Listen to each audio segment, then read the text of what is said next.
2026 সালের শুরুর দিক থেকে আমরা দেখতে পাচ্ছিলাম স্মার্টফোনের র্যাম থেকে শুরু করে প্রত্যেকটা কম্পোনেন্টের প্রাইসটাই কিন্তু অনেকটা বেড়ে যাচ্ছে, যার জন্য এটা মার্কেটে প্রচুর পরিমাণে ইফেক্ট করে। অ্যান্ড মোবাইল মার্কেটের দাম প্রত্যেকটা ফোনে অলমোস্ট 2 থেকে শুরু করে 5,000-6,000 টাকা পর্যন্ত বেড়ে যায়। সো যার জন্য এখন কিন্তু বাজেটে ভ্যালু ফর মানি স্মার্টফোনটা পাওয়া খুবই টাফ, কারণ যেই ফোনের প্রাইস একসময় ছিল 18,000 টাকা, এখন তার 23-24,000 টাকায় চলে গিয়েছে। সো যাই হোক, তারপরেও প্রচুর ঘাটাঘাটি করে প্রচুর রিসার্চ করে আপনাদের জন্য টপ 5 স্মার্টফোন নিয়ে এসেছি 20 থেকে 25,000 টাকা রেঞ্জের মধ্যে। সো এই 2026 সালে এসে যাদের বাজেটটা 20 থেকে 25,000 টাকার মধ্যে, তাদের জন্য ভিডিওটা খুবই ইম্পর্টেন্ট হতে যাচ্ছে। সো ডেফিনেটলি ভালো লাগলে লাইক, কমেন্ট, শেয়ার আর সাবস্ক্রাইব করবেন। চলুন শুরু করা যাক। আমাদের লিস্টের প্রথম স্মার্টফোনটা হচ্ছে রিয়েলমির তরফ থেকে C85 Pro। এটা আপনারা অফিসিয়াল আনঅফিসিয়াল যে কোনো জায়গা থেকেই কিনতে পারবেন, কোনো সমস্যা নেই, এটা আপনার উপরে ডিপেন্ড করবে। হয়তো প্রাইসের কিছুটা ডিফারেন্স হতে পারে, তবে ফোনটায় আপনারা একটা রিফ্রেশমেন্ট, ক্লাসি ডিজাইন লক্ষ্য করবেন। তার সাথে সাথে এটা কিন্তু খুবই স্ট্রং একটা ফোন। স্ট্রং বলার কারণ হচ্ছে এটা কিন্তু IP68 এবং IP69K ওয়াটারপ্রুফ রেটিং রয়েছে, যা কিন্তু 60 দিনের মতো পানির নিচে থাকতে পারে। এবং এই ফোনটা দিয়ে আমরা কিন্তু বরফ বানিয়ে ফ্রিজেও রেখেছিলাম, তারপরেও ফোনটার কিছুই হয়নি।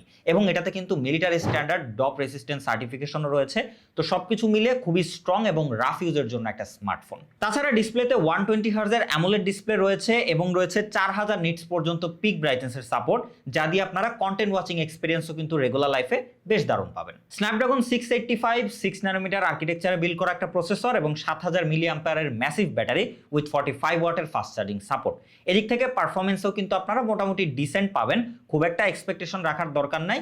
তবে যারা রেগুলার লাইফ ব্যবহার করতে চান, অ্যাপ্লিকেশন থেকে শুরু করে মাল্টিটাস্কিং, তাদের জন্য আবার এইটা যথেষ্টই এনাফ। সবশেষে 50 মেগাপিক্সেলের মেইন সেন্সর এবং ফ্রন্টে রয়েছে 8 মেগাপিক্সেলের ক্যামেরা। ক্যামেরার দিক থেকে এটা খুব একটা আহামরি না হলেও অন্তত স্ট্যান্ডার্ড একটা এক্সপিরিয়েন্স আপনাকে দিয়ে থাকবে। এরপরের ফোনটা তাদের জন্য যাদের বাজেটটা মোটামুটি 25,500 বা 26,000-এর নিচে। সো তাদের জন্য বেস্ট একটা ফোন হচ্ছে মোটোরোলা G86 পাওয়ার। তো পাওয়ার কথাটা থাকার কারণে কিন্তু এটা থেকে আপনারা ডেফিনেটলি পাওয়ারই পাচ্ছেন, কারণ এতে রয়েছে Dimensity 7300 চিপসেট, যা দিয়ে আপনারা রেগুলার টাস্ক থেকে শুরু করে মোটামুটি এই সেগমেন্টে বেশ হেভি গেমগুলো স্মুথলি প্লে করতে পারবেন। তাছাড়া IP68 এবং IP69 এর waterproof rating with military standard certification থাকায় এটাও যথেষ্ট স্ট্রংগেস্ট একটা phone. POLED 1 billion colour supported 120 হার্জের HDR10+ supported একটা ডিসপ্লে ব্যবহার করা হয়েছে, যার পিক ব্রাইটনেস 4500 নিটস এবং ফ্ল্যাট ডিসপ্লে হয়। এটা দিয়ে আপনারা জোস একটা ডিসপ্লে এক্সপিরিয়েন্স পাবেন।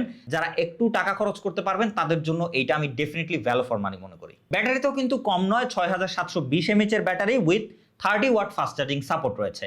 সো এটা থেকে আপনারা যথেষ্ট হেভি টাস্কিং এক্সপিরিয়েন্স পাবেন এবং মোটামুটি লং টাইম ব্যাটারি ব্যাকআপ পাবেন। সবশেষে ক্যামেরাতেও খুবই ভালো। রিয়ারে 50 মেগাপিক্সেল মেইন সেন্সর এবং 8 মেগাপিক্সেলের আলট্রা ওয়াইড লেন্স, যা দিয়ে আপনারা দারুণ পিকচারের পাশাপাশি 4K 30 FPS এ ভিডিও রেকর্ড করারও সুযোগ পাবেন।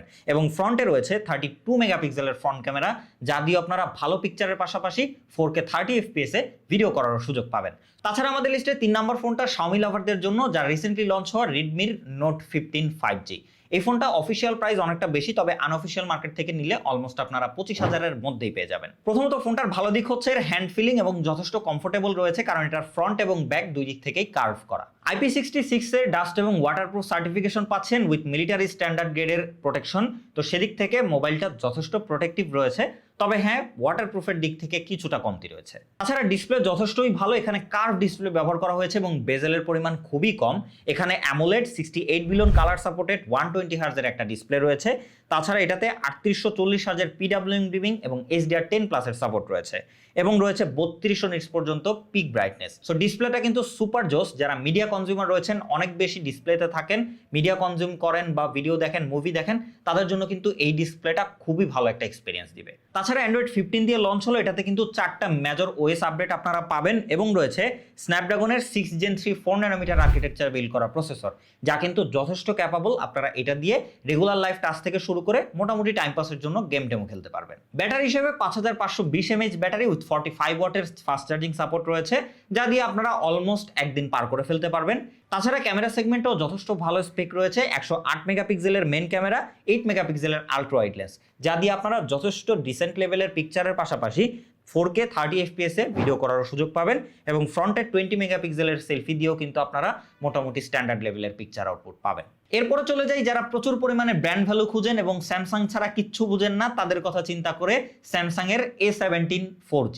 এই ফোনটা রাইট নাও মার্কেটে আপনারা অলমোস্ট 23,000 টাকার রেঞ্জের মধ্যেই পেয়ে যাবেন। সো যাদের বাজেটটা 25,000ও না, 25,000-এর কম, তবে একটা ব্র্যান্ড ভ্যালু সহ ফোন নিতে চান, তারা এই ফোনটা দেখতে পারেন। শুরুতে ডিজাইনের দিকে লক্ষ্য করলে এতটাও এনজয় করার মতো তেমন কিছু না, খুবই বোরিং। তবে যাই হোক, যেহেতু একটা ব্র্যান্ড ভ্যালু ফোন রাখতেই হচ্ছিল, সো এটা না রেখে পারলাম না।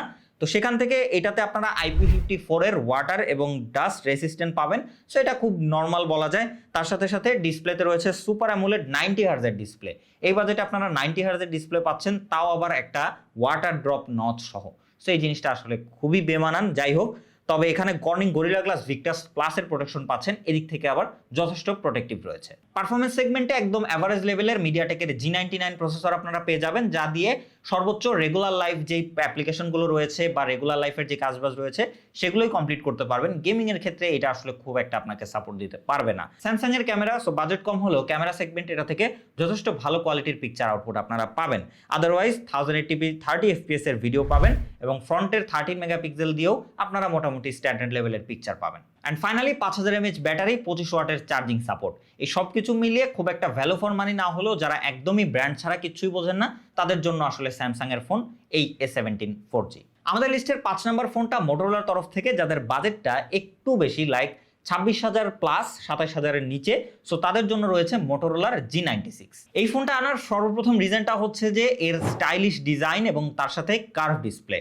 ফোনটাতে কিন্তু সামনে পেছনে কার্ভ করা হয়েছে, যার জন্য এটাও খুবই প্রিমিয়াম সেগমেন্টের একটা ফোন মনে হয় আপনি যখন এটা রেগুলার লাইফে ব্যবহার করবেন। তাছাড়া IP68 এর ডাস্ট এবং ওয়াটারপ্রুফ রেটিং রয়েছে, সো সেদিক থেকে যথেষ্ট প্রোটেক্টিভ একটা ফোন। ডিসপ্লেতে জোস একটা এক্সপেরিয়েন্স পাবেন, কারণ এটাতে রয়েছে POLED 1 বিলিয়ন কালার সাপোর্টেড 144 হার্জের একটা ডিসপ্লে, যেটাতে কিন্তু আপনারা 1600 নিটস পর্যন্ত পিক ব্রাইটনেসের সাপোর্ট পাবেন।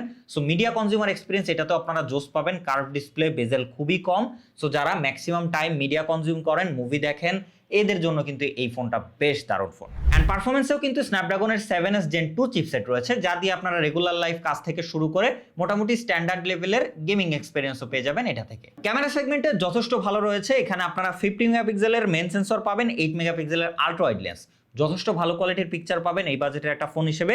তাছাড়া রয়েছে 4K 30 fps এ ভিডিও করার সুযোগ। তাছাড়া সেলফিতে রয়েছে 32 মেগাপিক্সেলের ক্যামেরা, যা দিয়ে 4K 30 fps এ ভিডিও করতে পারবেন এবং ভালো কোয়ালিটির ছবি নিতে পারবেন। এখানে মোটরোলার ফোনগুলো আনার একটাই মাত্র কারণ, এগুলো আপনাকে যথেষ্ট ভ্যালু ফর মানি এক্সপিরিয়েন্স দিবে, performance, display, battery backup, camera, এদিক থেকে অন্তত। সবশেষে 5500 mAh ব্যাটারি এবং 30 ওয়াটের ফাস্ট চার্জিং সাপোর্ট, এই দিয়ে আপনারা এই বাজেটে খুবই ভালো একটা এক্সপেরিয়েন্সের ফোন পাবেন এই মোটরোলা G96 থেকে। তো এই হচ্ছে আমাদের আজকের ভিডিও। এখানে আমরা মোটামুটি 20 থেকে শুরু করে 25,000 প্লাস পর্যন্ত টোটাল 5টা স্মার্টফোনের কথা বললাম। এখানে এক একটা আসলে এক এক দিক থেকে বেটার।